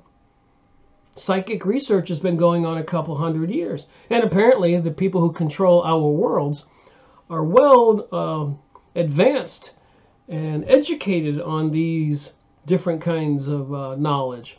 So the question is, do we want to believe in UFOs and aliens and Palladians and Vedas and reptilians and avians and tall whites, etc.? Or do we want to believe in these beings? This one's called Metatron, and I just read it from this book, Metatron. And he's got the six-pointed star in his hands. So these magical symbols, apparently, if you get them and you meditate on them, and Metatron apparently is a fallen angel, you can summon these angels to do your bidding. I just said Metatron in this book. But before I move on to that, I want to show you these pictures. This book's quite heavy, so bear with me. I'll do the best I can. I didn't want to cut the book up. So they got these different symbols throughout the ages. Here in 1972, they have all these Israeli flags with the six-pointed star. Here's an old synagogue with the six-pointed star on the door. Here's one with a two-headed serpent being on the six-pointed star with the Hebrew letters. And apparently on the Freemasonic lodges, you're going to find the two-headed being. This is Morals and Dogma for the Freemasons. I just thought it was interesting to see the two-headed being on this six-pointed star in the history of the Jews and the six-pointed star. Here's another one. Whoops, sorry. There's a tombstone, I guess. A boundary stone, excuse me. This is a printer was using this one. I read all this. So these are magical incantations with this one. This is a Kabbalah symbol, clearly. And all those circles there are tiny six-pointed stars. And the symbols in the middle, the three characters or whatever, apparently is the name of one of the 72 names of God they have that you meditate on, and you can call into your realm to do things for you. So where I left off in the back here, previous page, the oldest text mentioning a shield of David is contained in the explanation of the magical alphabet of the angel Metatron, which stems from the Genoic period. So it says here,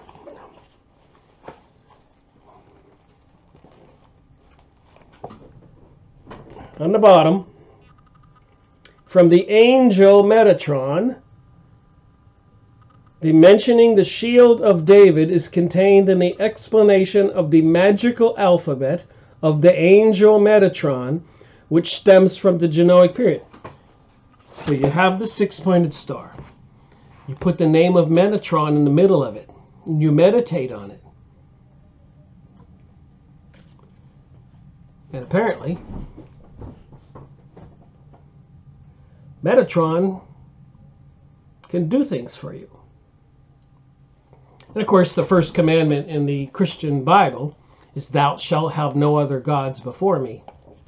So summoning these beings may not be a good idea if you want to keep your soul. So I looked up Metatron on the Yahoo image site, and I got these pictures, and I thought I would have a little picture show. So Metatron.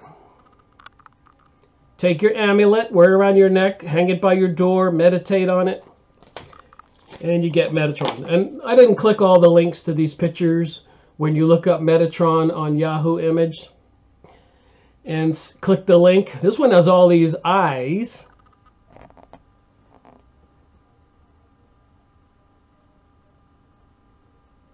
Six eyes.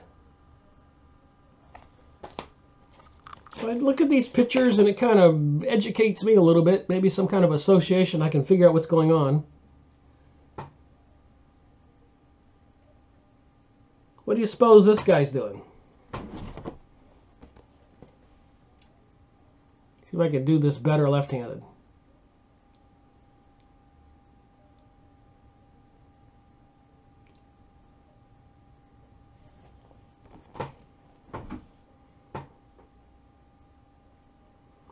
It looks like a Merkabah, two inverted pyramids, and it looks like different planets.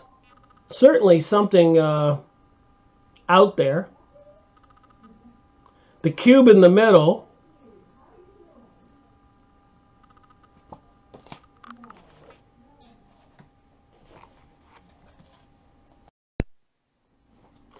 All right, it is February 22nd. 2019, Friday, about 12:30 p.m. in the afternoon. Started this video yesterday, and I have about 15 minutes to finish today. I was talking about the Merkaba, but for you it was just a few seconds ago. So what do you think? Fallen angel, the cube up above, converted into a six-pointed star, communicating with the invisible beings. You can go on Yahoo image site, look up Merkaba, click these pictures, and you're going to see the earth below his feet, I guess. Wings, angel, six-pointed star, Merkaba, the symbol for Moloch, the demon they sacrificed their sons and daughters to, the fallen angel Rephaim, and apparently the angel Metatron. So that did make me think, I need to go back and look at the crop circles now that I'm continuing to learn more about these different symbols. It'll probably make more sense to me. So the Yahoo image site, Metatron, six-pointed star, people's artwork. Some of this Metatron character is portrayed as a female, and sometimes it looks like a male. But a lot of the angels, like Satan, etc., are always androgynous, male and female. So when you see these symbols, what are you thinking? This one has something like a SWAT sticker back there, so it's certainly something that's rotating. And four-dimensional, three-dimensional, like a square. Fourth dimension, maybe communicating with the invisible reality. Metatron cube, Star of David, six-pointed star. Kabbalah, the Jewish state, Theodor Herzl, 1896, the plans to control the world, part of the biblical prophecies involving fallen angels, interdimensional beings, invisible beings, Kabbalah, alchemy. Many Kabbalists throughout the ages were accused of sorcery, witchcraft.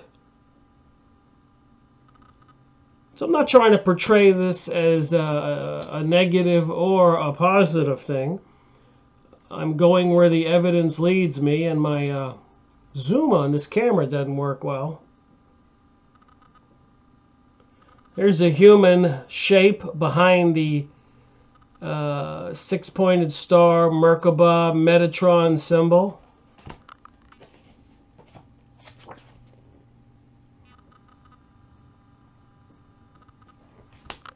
So what are these pictures telling us?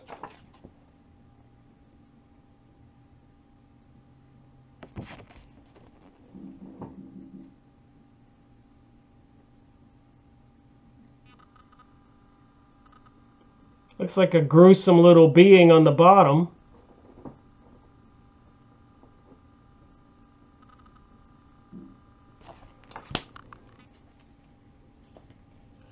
Then, of course, we have that symbol about the phoenix rising. If you know the story of the phoenix, it's a bird that lives to be very old. And the only way a new phoenix is born is when the old phoenix rises up in flames and the new one is born from the ashes, the rising of the phoenix. And even in the 2014 Eurovision, like the American Idol program, Conchita Wurst won the contest singing the song The Phoenix Rising. And in that song it has the words, "You can't stop us." And Conchita Wurst Conchita's a female sex organ, and Wurst is a sausage, a male sex organ. and his face was like Jesus, and the body was a woman in a silky dress, androgynous. You notice the symbolism over and over? There's the phoenix, the bird, the New Age designs, the six-pointed star, the Hebrew characters up above, Kabbalah, human faces, a cow face in the bottom, orbs, steps, phoenix rising, six-pointed star, Hebrew characters. Just pointing this out.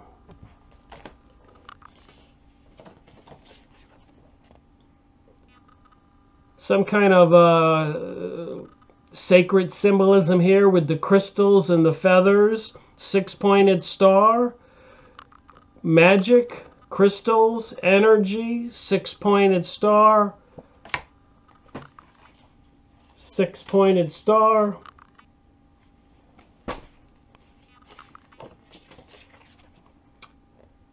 Metatron,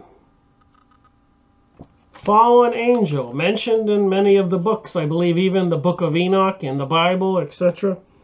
The Kabbalah, probably in the Theophist Society, probably Rosicrucian, definitely in Morals and Dogma by Albert Pike of the Freemasons. I've looked it up. So you got a person meditating. Isn't that kind of popular these days? You got a beam of energy coming from the head, and the Metatron symbol above for the fallen angel Metatron. Kabbalah symbolism, New Age symbolism. Interestingly enough, I had a thought. I said, where have I heard this before? And I did a series of videos, and I will be readdressing those books on channeling. Series 125 with Jane Roberts channeling Seth. I'm looking at my bookcase. And Series 122, the raw material. Series 123, Cryon material. Messengers of Deception. Series 121, Manifest Your Desires. Series 126. Edgar Casey material, Series 112. I made many videos on that one. And so many others about channeling. And while I was looking at these Metatron figures mentioned in the Kabbalah, mentioned in the Encyclopedia Judaica, and represented by the same symbol on the state flag for Israel, I remembered something and I went and looked it up. But I have this big thick book on channelers, all these different popular people who have channeled throughout the years and are popular channelers today. You can go on the internet and put in channeling and see all these people that are apparently going into a trance, and like Barbara Marciniak, who says in that series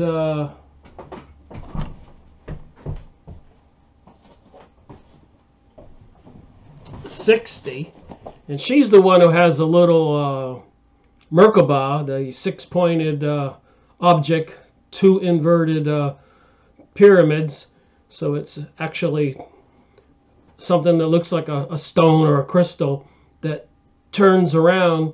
She goes into a trance and she says, "Welcome to the Palladians and the Pixies and the angels and all you other beings." That's how she talks. If you go on YouTube and watch some of her videos. But she clearly uses a Merkabah, little thing that turns around made out of wires or crystals.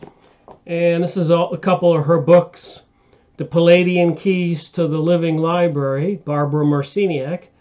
And Bringers of the Dawn, teaching from the Palladians. So are the Palladians fallen angels? So this stuff connects. So anyways, I was looking in my big thick book on all the different channelers I had collected. Here's some of the names.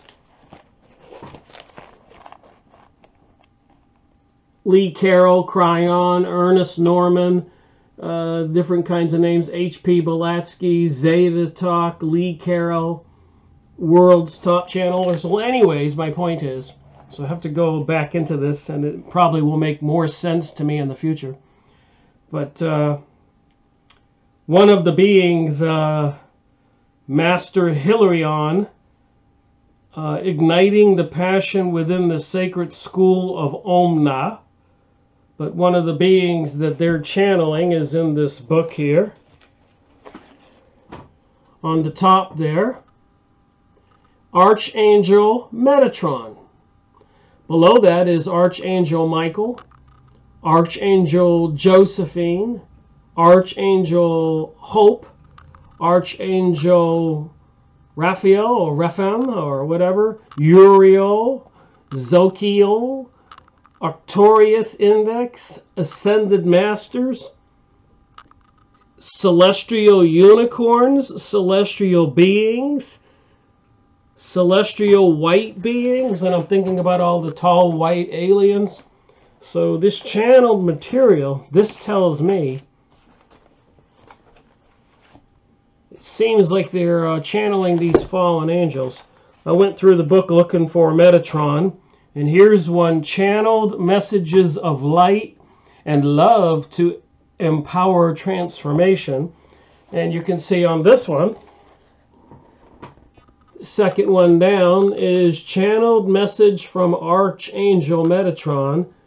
There's the link on the bottom, www.ask-angels.com, channeled messages. And messages from the spirit guide Orion, messages from Orion, Archangel Azrael on ascension, Archangel Uriel on angels, Archangel Metatron, Archangel Michael on protection. So you get this aha moment when you're trying to decipher the Kabbalah and the six-pointed star. You start to get some clues about what it's all about.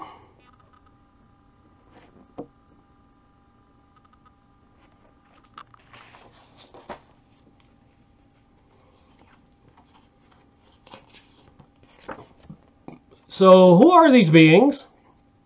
So it looks like a square, and then the six-pointed star, or three-dimensional, two pyramids inverted. Metatron, Kabbalah, Israel, global world order. I'm thinking about all these keywords. Mind control, 5G, microwave transmissions. I don't think they're installing all those systems for our health. And a lot of the government officials have said that they've done no testing on the effects of microwave transmissions on we people. And apparently they have no intentions of testing anything. So I suspect they know exactly what they're doing with this pursuit of a global world order and this coming religion, with the Archangel Metatron and probably other types of beings. Looks like an ominous being here.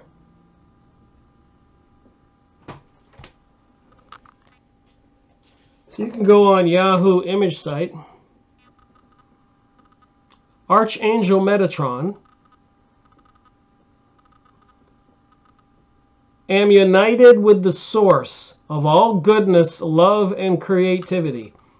So that sounds nice, right? Does this look nice to you?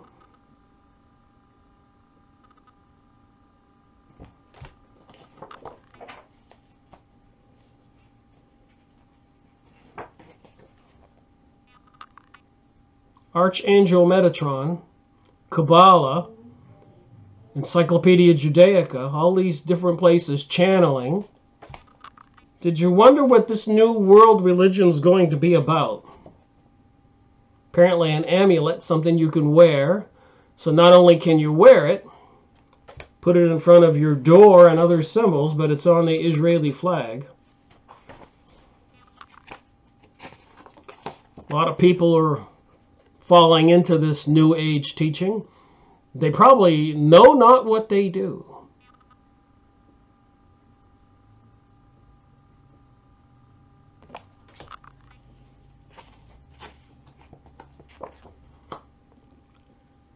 Has something to do with astrology.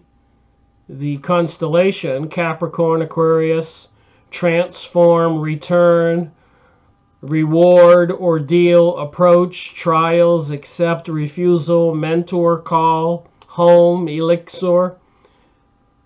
Around the six-pointed star, Metatron, Merkaba. Did you know all this stuff?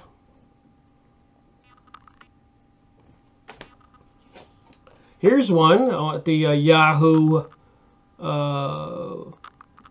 images search on Metatron. It looks kind of ominous. You can see the Merkabas around him on their left and right side, kind of hovering in the air, those crystal or metal things, and the all-seeing eye on his shirt, and the symbol of the six-pointed star behind him in light drawings, and of course the all-seeing eye on the dollar bill.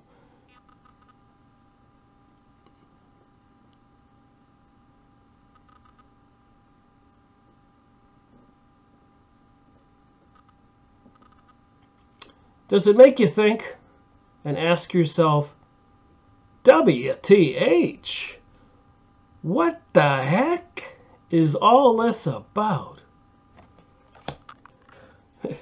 Makes me do that.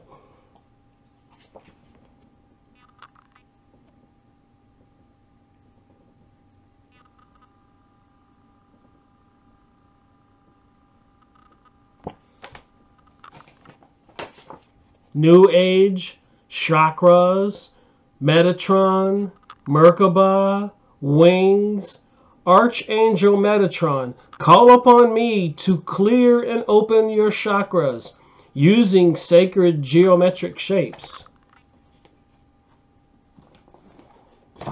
Wow. So I'll look at some other pictures here for 1 minute and end this video. But I wanted to continue to get back to the fact that when I talk about Metatron and these other angels, apparently Lucifer, Satan, there were legions of them, whatever that means, millions, billions. So they give us these beautiful little pictures for Metatron. Here's another one. Looks like a tall white alien. But then when you go look up fallen angels, and remember Satanism, Luciferianism, and all the fallen angels, it's all about deception.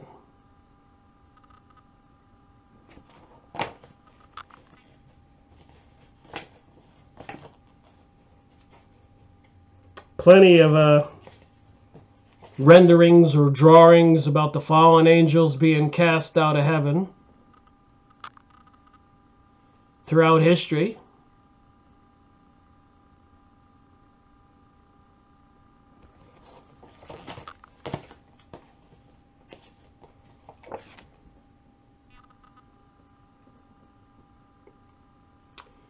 So a crazy question. Like the Bible says, a third of the angels were cast out of heaven.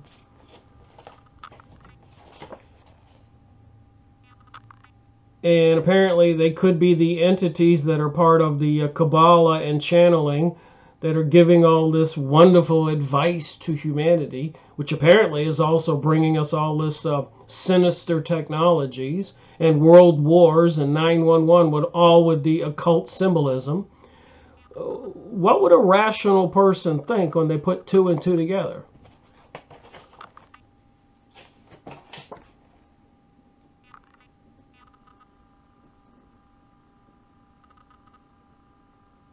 This would be fallen angels on Yahoo image site. So they got these statues throughout history involving the serpent. There's a serpent wrapped around this guy, this angel.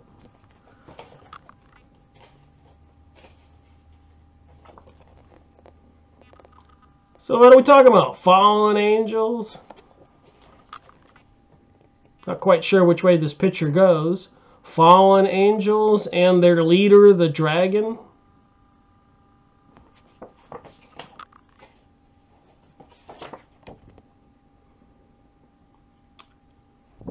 See if I can read this. God, in all his infinite glory, did not force the angels to be against him. His living gift of self will have endured. So God did not force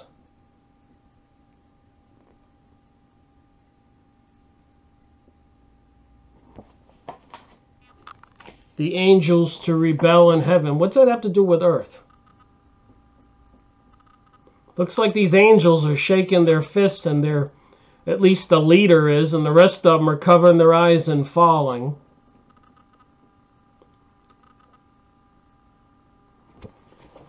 So let me finish reading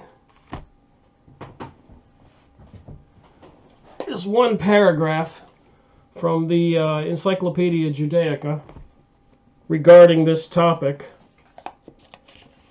I left off where it said, the oldest text mentioning a shield of David is contained in the explanation of the magical alphabet of the angel Metatron, which stems from the Genoic period and was current among the Hasidic Akhanats Jews of the 12th century. Encyclopedia Judaica.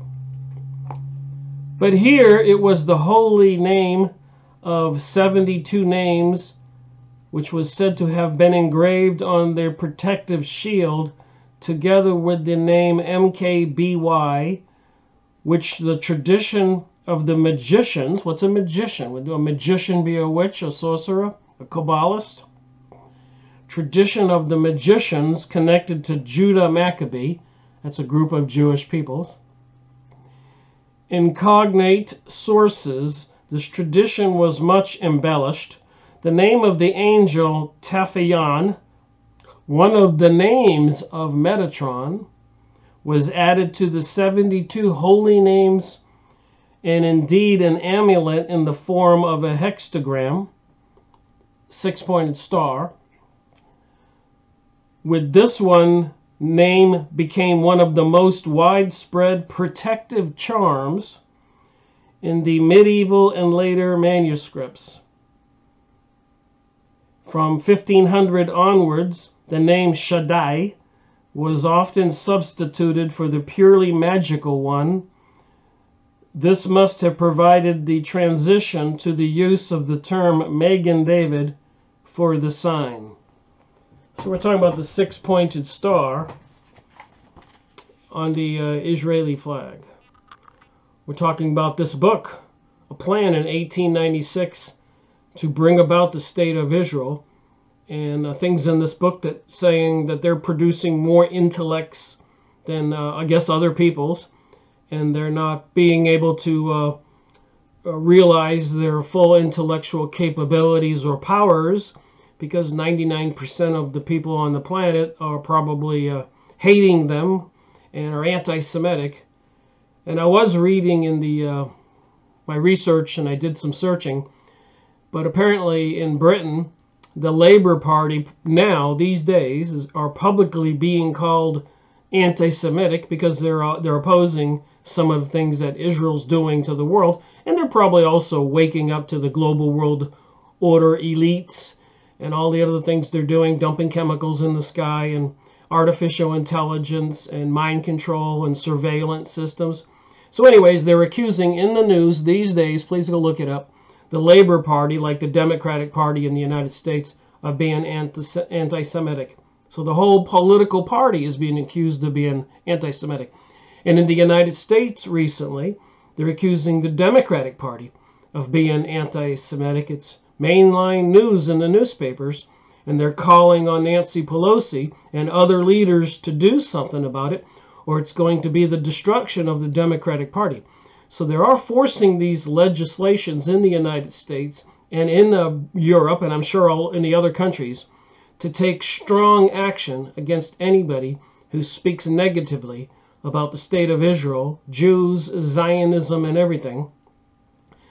And we now can see where the source of their religion is the Kabbalah, the soul of Judaism, so it's been said in the documents I've been showing.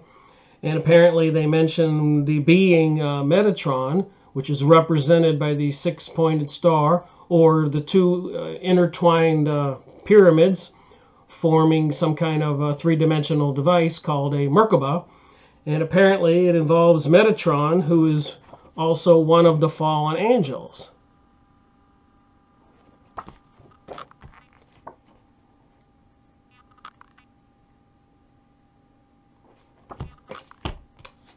Metatron. Fallen angels. So it does make me wonder who is the God of these people. And represented also in those pictures of fallen angels with the dragon you just saw.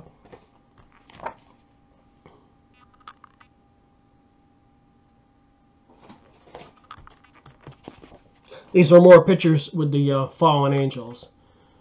Fallen angel cast out of heaven. So what do you think? The beautiful pictures of Metatron and all the New Age material associated with the angels cast out of heaven and the channeled material. Are people being deceived and falling in love with these beings?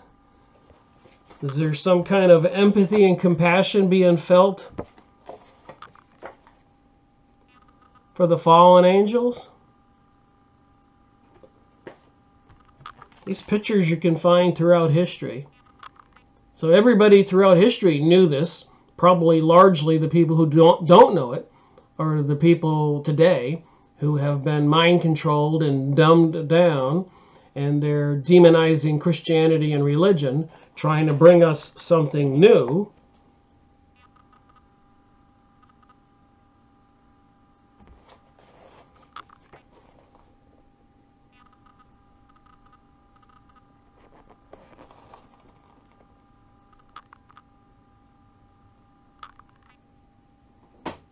So there's the dragon with some of the fallen angels. Apparently God turned Lucifer or Satan into a dragon, a serpent, according to the biblical material, the way I understand it. So could the angels be here on earth? Are they the invisible beings that are bringing us advanced technology and destruction of planet Earth and World War III and a global world order and worldwide revolutionary, destroying families? Could it be?